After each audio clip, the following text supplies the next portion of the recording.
Only David Bowie could disappear for a decade and return like nothing ever happened, with an album that sounds like he's been quietly watching the world burn from a velvet-draped bunker, jotting down observations between sips of absinthe and smirking of irony. Released in 2013 without warning, The Next Day was the musical equivalent of a magician reappearing on stage mid-trick, triumphant, elusive, and somehow cooler than before.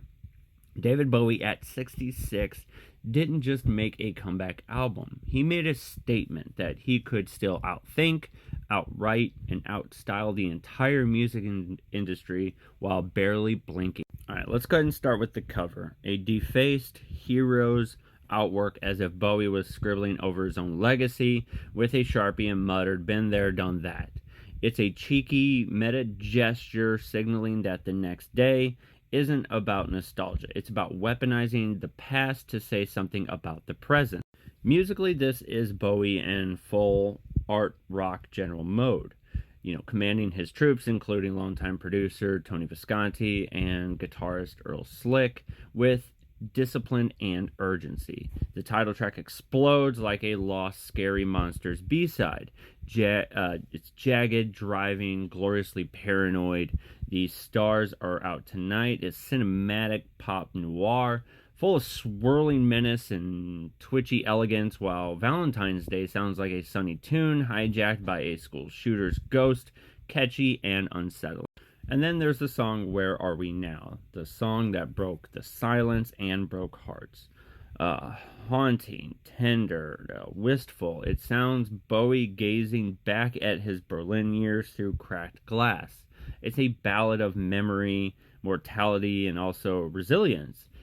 He sounds fragile, human, paradoxically untouched. Throughout the album, Bowie is cryptic but cutting. He's trading the existential dread, aging, media distortion, and violence. He doesn't offer answers, just mirrors. There's theatrical blood on the floor, but also a sly smile in the corner. You get the feeling he knows the punchline to a cosmic joke, but he's not sharing. In hindsight, The Next Day feels like part one of Bowie's endgame, the public-facing resurrection before the deeply personal swan song of Black Star.